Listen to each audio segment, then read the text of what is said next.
This is a presentation that I have been very much looking forward to doing. This started out as just an idea I had when talking to Tom O'Grady one night years ago about potentially planning something for the Fort Gower Resolves.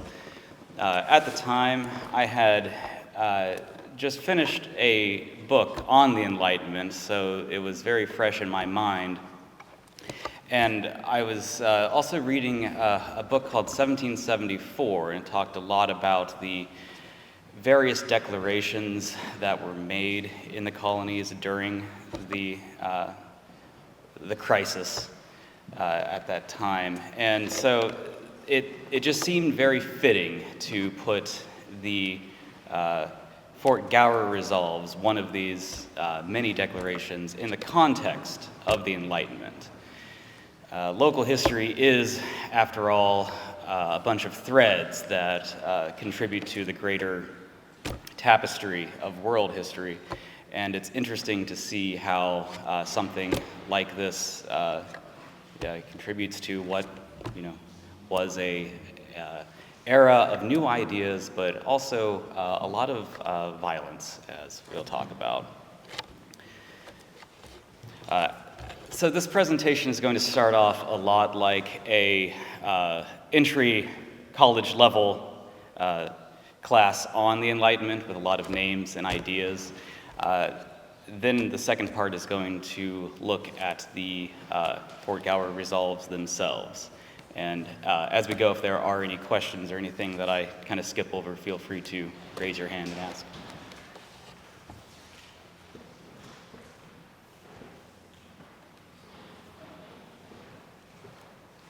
All right. The Age of Enlightenment itself is said to have begun in 1637 in France with Descartes and ended during the French Revolution, where a lot of these ideas were put to practice. This painting is of Frederick the Great, an enlightened monarch who has nothing to do with the rest of the story, but I just like this painting a lot. The Age of Enlightenment occurred because of the scientific revolution. There's a lot of commonalities between the two. A lot of the same people were involved, and both eras represent a break from medieval ways of thinking. And it's made possible by a lot of aristocratic interest and support. These thinkers had patrons who had large estates and lots of money to support them. Otherwise, it would not have been possible. So the Enlightenment is not a grassroots effort by any means. It is very much a top-down sort of thing. The Enlightenment changed ideas of the very nature of knowledge. The way in which knowledge is gained was one of the early topics. Religion changed somewhat. This is more of the ideas of, behind religion were debated. And then political structure was argued a lot. And then what we will talk about a lot in this presentation is the social contract and the state of nature too. Politics in the Age of Enlightenment was marked by near constant war and political arguments that encouraged new ideas. As I mentioned, it was a very violent era, but the positive part of that is that it pushed forward a lot of new ideas. There were a lot of rivalries. There was England against Spain early on. There was Britain against France, and the Dutch against Spain, and eventually the North American colonists against Great Britain. It included a lot of revolutions, that starting with the Dutch Revolt in 1566, that turned into the 80 Years' War. There was the British Civil Wars, the Glorious Revolution, and then the US Revolution, of course, and finally ended with the French Revolution.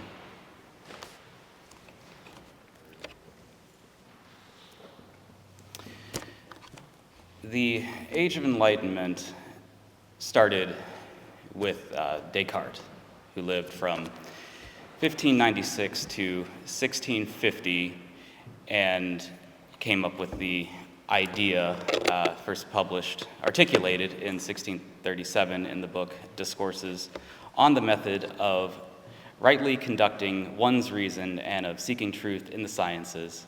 I think, therefore, I am. That is probably the most famous thing to come from the early Enlightenment. He wrote about the idea that knowledge can be rationalized through arguments. He did not he did not write about politics. He most likely was very conservative in his political leanings, but his contributions to math are very well known. You can argue that he set the ball rolling for what we will talk about later with the social contract, because he does, I think, therefore I am, does place importance on the individual and not the greater state or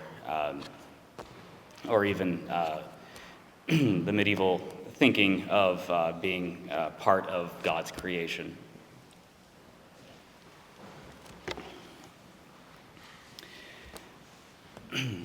For our purposes, Francis Bacon is somewhat more important. Bacon is considered part of the scientific revolution and came before Descartes. He is the... Sorry, drank too much coffee before I did this.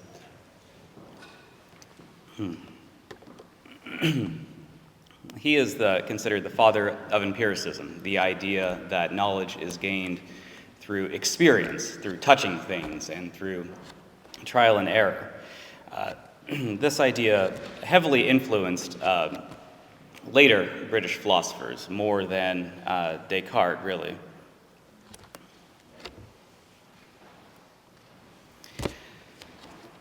Hugo Grotius lived in the Dutch Republic.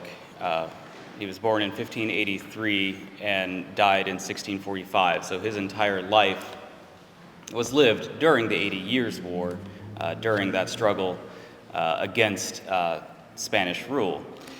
It was a very violent time, and he argued for natural rights. In 1625, he wrote The Rights or the Law of War and Peace, and in this he asserted that humans possess their own innate rights, that rights were not given to them or bestowed, but rather they were there from the beginning, and that all humanity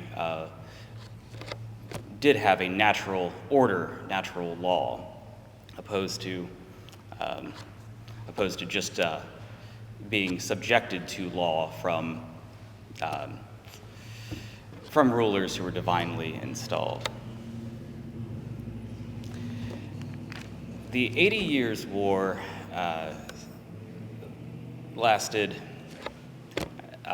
obviously, for 80 years, but it went through different periods of intensity. And Grotius wrote about the natural law and the rights of humans after a particularly violent period, and in a bit of a lull before it picked up again and eventually led to peace in 1648.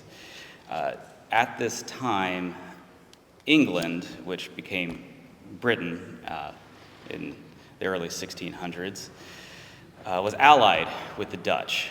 They were Protestant powers fighting against Catholic Spain, and then Britain took the fight against Catholic France and continued for many, many years.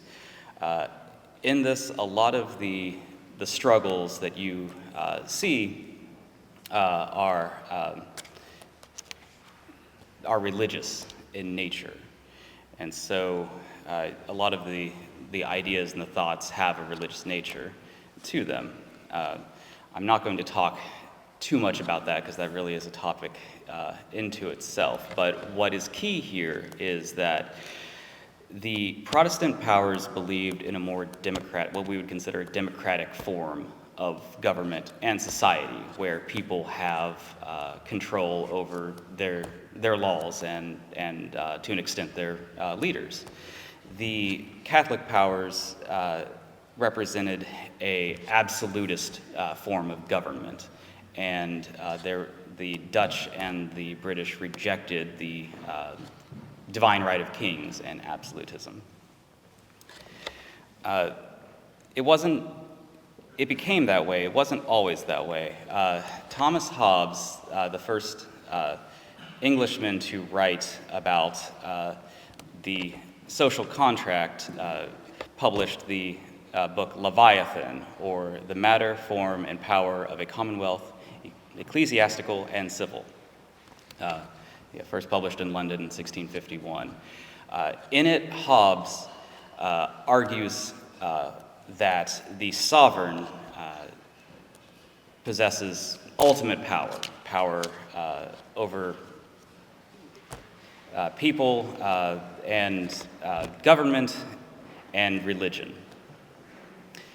This came as a direct result of the English Civil Wars and is a defense of the divine right of kings. In Hobbes's view, the state of nature is inherently violent. People give up their own autonomy in return for protection from the sovereign. And this is something that very much coincides with Catholic ways of thinking, even though Hobbes himself was labeled atheist later in life. This is the frontispiece from Leviathan, and you can see that the sovereign here is comprised of many, many people. This is the idea that the many contribute to the one. However, the one has full power over the people, over society, and the bottom part of the frontispiece reflects that, because you have both a mitre and a cannon, as well as other motifs showing that all of this is the consolidation of power under the sovereign, according to Hobbes. This comes about because of the English Civil War, which lasted from 1642 to 1651, even though Charles I was executed in 1649. It was a very violent time, and it pitted Parliament against the king.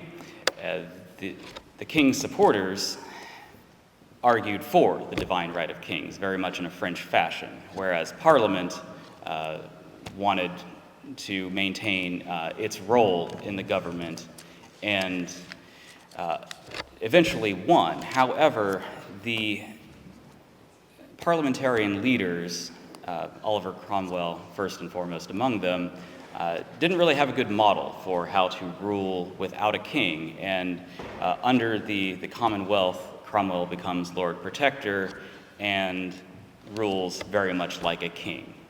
After him, the major generals rule, again, very much in a monarchical sense. And finally, the army, having enough of rule under the Commonwealth and Cromwell's incompetent son, invites the son of Charles I, who was named Charles II, to come and take the crown back, and this is known as the Restoration. This sparks new challenges in the relationship between the Crown and Parliament, but for a while early in the Restoration, Hobbes is very popular. He becomes part of the government, and the divine right of kings is in fashion again in England. And Hobbes's work, Leviathan, is very influential in this time.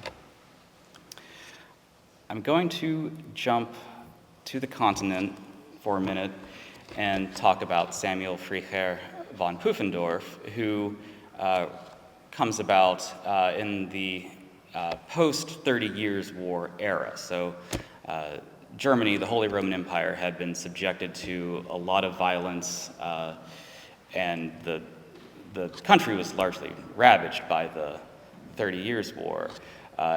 In the 1660s and 1670s, Pufendorf writes about the state of nature, and he argues, and you have to wonder if there's a little wishful thinking here, that it is not constant war, but rather a fragile peace. And he articulates this in The Law of Nature and of Nations, published in 1672. Pufendorf influences the next, so we'll go back to Britain, influences the next, and this is John Locke.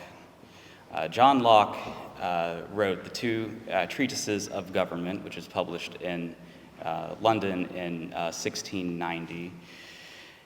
In it, he gives a very robust argument that the social contract is not in the Hobbesian tradition. Rather, it is the people choosing their leader. They give power to the leader and can in turn depose a leader who does not uphold their rights, does not protect them the way that they should. This contrasts sharply with Hobbes, who believes that the ruler can do whatever because they are the ultimate protector and are put there by divine power. It is not a response, the two treatises, that is, and here is the frontispiece of it, as you can see, is not a overt rejection of Hobbes, rather the Hobbesian tradition. In it, he mentions arguing against Robert Filmer, who nowadays is not as well known, not considered as important. This is because the Restoration quickly went from the 1660s period of much support for the king to the 1670s and 1680s, where you have what's called the exclusion crisis. Charles II's heir to be was his brother, James, who would become James II. James very publicly converted to Catholicism. They both lived in France during the interregnum and were heavily influenced by French thinking and French interpretation of the role of the monarch. So James publicly converts, well, privately, but everyone knew it. So he converts to Catholicism, and when it's becoming apparent that he will be Charles's heir, James is on the left, by the way. On the right is Anthony Ashley Cooper, the first Earl of Shaftesbury.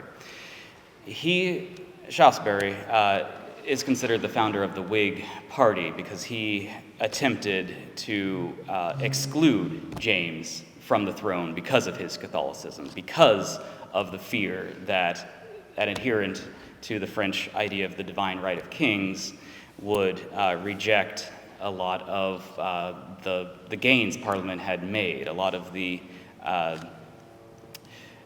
what is by this time considered English tradition of the people having a role in government and some say. Ultimately, Shaftesbury loses this contest, and he is banished to the continent for a while, where he dies, and James does become king. He becomes James II, the last Stuart monarch. Locke was very involved in the exclusion crisis. He was sponsored by Shaftesbury, and So they talked and he articulated a lot of the ideas for a larger role of the people in government. And this eventually led to what's now known as the Glorious Revolution, or the Bloodless Revolution, even though it wasn't bloodless at all, and there was a long war in Ireland after the fact. But in 1688, Parliament is tired of James II, who came to power in 1685 on the death of Charles II. Parliament asserts its dominance and invites William of Orange from the rather newly independent Dutch Republic to come and take the crown of England jointly with his wife, Mary, so become William and Mary of Britain. The Glorious Revolution is seen as a triumph of Parliament, and Locke's two treatises are published shortly thereafter, and it's an era where parliamentarian rule or role in government, let's say, is secure. The new government immediately goes to war with France and fights Louis XIV, the Sun King, first in the 9 Years' War and then the War of the Spanish Succession. So during this time, Parliament's role is largely supportive of the monarch, and the relationship continues under the Georges, the House of Hanover, in what is known as the Georgian era of England. So up until George II, this relationship, sure, it has some moments, but it's fairly steady, and this is also partly because the Hanoverian Georges, George I and George II, cared a lot about their holdings on the continent and let Parliament rule England, establish laws and pass tax levies and that sort of thing independently. So you don't, because of this peaceful nature of the relationship between the Crown and Parliament, you don't have a lot more political ideas coming about in England, in Britain. So we'll move back to the continent, where a Genevan, Jean-Jacques Rousseau, who lived from 1712 to 1778, begins writing in the 1740s, and in 1762 publishes On the Social Contract, or Principles of Political Right. This writing is very much in the tradition of Locke, and even goes a step further to argue that the people could establish their own government from the ground up. This book in particular theorizes ways in which that could take place, and calls for a democratic style government where the people create the very laws that govern them. It also, very importantly, in the context of the American Revolution, talks about how any government that holds on to power through force is not legitimate and can be removed by the people. And this is the frontispiece. All right, so that brings us to the Fort Gower Resolves. Are there any questions at this point? I am a historian, not a philosopher, so thank you for bearing with me through some of that. All right.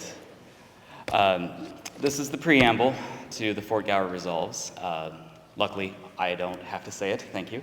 I have neither the eloquence or the pathos to do such a good job, but I will say that there's some very Lockean influences in the preamble. So Locke has a rather strange view of Native Americans. He was not as familiar as he would think. He thought of them in very much a hypothetical sense, and he viewed them as not having much structure to their society, which is obviously incorrect. But for our purposes here, they don't have the same structure. They don't have the same arguments with social contract and divine right of kings and all of that. So Dunmore's army, as it exists during the war, I should say, rather, exists in a sort of state of nature. It is in the land where there are no political structures like in the old world. And so they have an opportunity here to start over with how they negotiate their social contract. And by sending their resolves to the Virginia Gazette, Dunmore's soldiers are participating in a Lockean view of the social contract. By just participating in it, they are rejecting the Hobbesian idea that the social contract comes from the authority down. The first resolve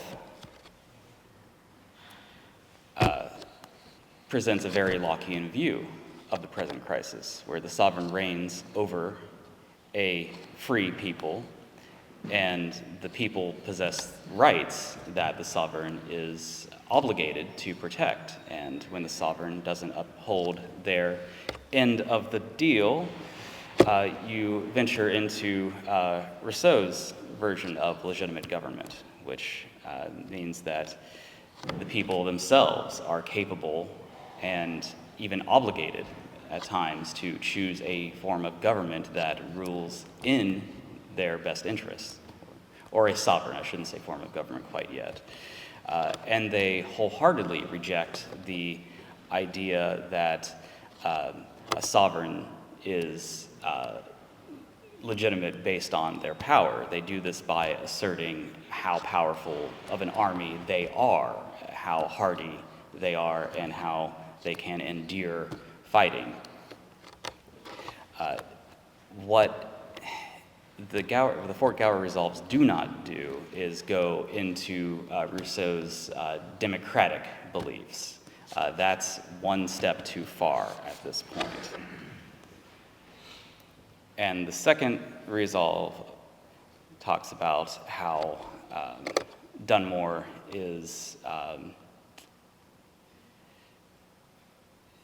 operates in the best interest of his country, right? A little bit of putting words in his mouth there, I feel. So, what were the Enlightenment influences on the Fort Gower resolves? First and foremost, the social contract. Colonials rejected a Hobbesian understanding of the relationship to the British Crown, instead opting for that very Lockean view, with influences by Rousseau, of course. In the Fort Gower resolves, they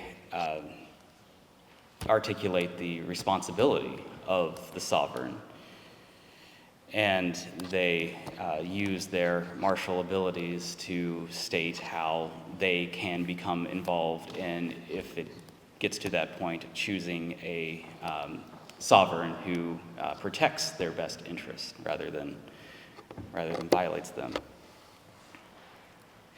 The establishment of a democratic government with separation of powers is going to come later.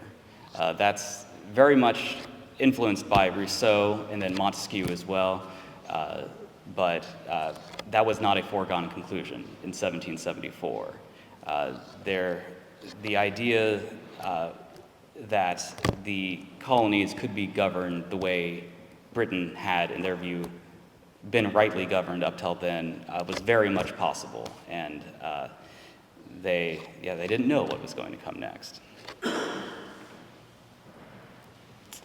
So, can the Enlightenment influence on the Fort Gower Resolve be summarized by one word? Yes. The writings of Locke that come about from the Glorious Revolution best articulate the Whig tradition that colonists adhered to. They believed that they were the most free and most free people and had the best form of government at the time, because their government did not allow for an absolute monarch to rule over them as they pleased. There were checks on monarchical authority, and that was through Parliament. Their forefathers, who had fought against first Charles I, then James II, had been correct. They had won their fights. They had won their arguments and expressed their beliefs so eloquently, and that was the tradition that Virginians and colonists in general were upholding in that era. These ideas had crossed the Atlantic with settlers, colonists coming from England, and they believed that it was George III who was violating British tradition by overstepping his authority, and feared that he was modeling his rule more in the lines of Catholic France than in the tradition of the English rulers. So that concludes my presentation.